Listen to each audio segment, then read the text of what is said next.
generation now of farming, commenting in this particular area. But we are slightly different.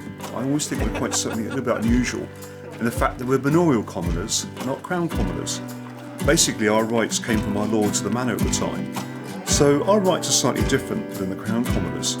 I was just looking the other day and I got an old book here that's been handed down from my grandfather's time, written in 1904 and by a lady called Mrs. Rawlings. And I was just looking through this and I got to October, the month of October, and it mentions the cold, frosty air, the leaves being off the trees. But also there's an extract in here that I really would like to read to you. October is the pannage month, and it really covers 6 weeks.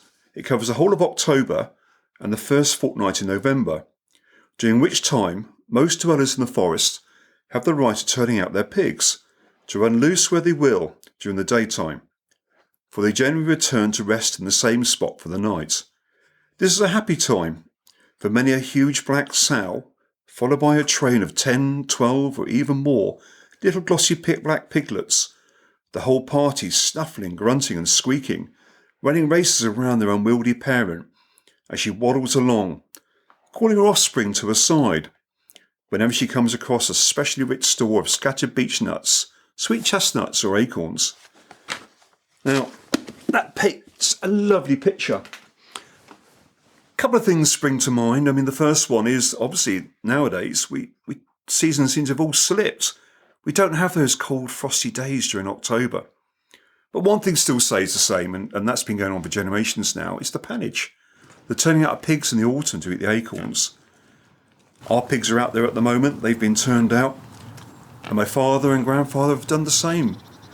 In those times, my job as a child was to hold the rope. And what we used to do was basically lasso the pigs while my grandfather put the rings in their noses. The idea of that was just purely to stop them from hooking up the ground. The nose can act like a plough and cause considerable amount of damage if we don't do this. Once those pigs were rung, the agitator used to come around, and this man was responsible for the stock in that area. And his job was to come around and check the number of rings you put in the pig, minimum of 4 rings, but also to collect the marking fees. And the marking fees weren't a lot of money. At the moment now it's about £3 a year, but you have to pay a fee before you can turn those pigs out. And into their ear would go a tag, an ear tag, and a bit like a car tax disc.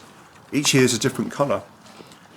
Once the pigs were rung and the ear tags were put in, our job then was to try and push these pigs up the track and out onto the forest. Easier said than done. The pigs used to run all over the place. Although we talk about pannage and put them out on the acorns, and it's free food. It saves the ponies, obviously, from acorns being poisonous to ponies. But we still had to feed the pigs the rest of the year. And my grandfather used to have a swill round. And in those days, he used to have an old Bedford truck, a flatbed, and he used to go and trundle around the schools and pick up the swill bins. And these were great big steel bins on 3 wheels. And all the waste food from the schools used to be tipped into these. And it was free food for the pigs. It got rid of the waste from the school, but it was free food. Anyway, they used to bring them back. And I remember we used to have a guy that used to work here, a chap called George Barnes, strong as an ox, and he could lift these barrels off the back of this lorry and carry them into what we called the swill house. Now, the styes in those days were made of brick, very, very solid construction. The pens were quite small. They had an archway out from the building, coming out to a run at the front, with a little wooden door, and these sows were kept in. At the end of that building was what we called the swill house, and in this swill house was a big hopper, big steel hopper. And George used to be able to carry these barrels through and tip them into this hopper, and a fire was lit beneath them. And this fire was kept going for 3 or 4 hours, and it made what we used to call a pudding. It was almost like a bit like Christmas pudding. It was quite dark and quite black, but the same sort of thickness, and you could cut this into slices and feed it to the pigs. But I always remember what was really fascinating about it, that if any of the school had fish, and the fish were lying caught, so they still had hooks sometimes in them, the pigs would leave the hooks at the bottom of the trough. So you think pigs eating a wolfing this food down, but they're very, very delicate in many ways. Another popular food we used to get for the pigs is from down at Romsey, when the old brewery used to go down there, and we used to go down and pick up the waste beer and the waste yeast and feed that. Although we had to be very, very careful. You imagine a pig having too much beer has the same effect as it does on a human. Well, as I said, pannage was a good time. It meant a lot less work. The pigs were turned out. But I think also what it did as well, it did a job for us, as in it cleared up the acorns for the ponies and the cattle. I mean, this year so far, commoners have lost about 5 cows. So it's very, very important to clear up those acorns. We get them in towards the end of November, December, just in time for Christmas. Sometimes that could be a struggle, trying to get the pigs in. They can go for miles, especially in a good year when the acorns are dropping well. I think we had a camera put on a pig a couple of years ago, 3 years ago, and it recorded the distance they went, about 7.5 miles in total each day, rummaging for acorns. One year, we lost some pigs, and everyone kept ringing up saying the pigs were near them and near them. And by the time we got there, they were gone again. And we eventually caught them in a garden near Ringwood. And that's probably about a good 15 miles away. The lady wasn't very impressed, actually, having pigs running around a garden. And I did send her a joint of pannage pork to say thank you, actually, at the end of it. So sometimes it's a bit of a job, but they will follow a bucket and you can get them back. It's just not always that difficult, really. It mentions in the book about the big black sow. Well, I've been trying to think what that sow could have been. I mean, she could have been a Welsh black or maybe a Berkshire.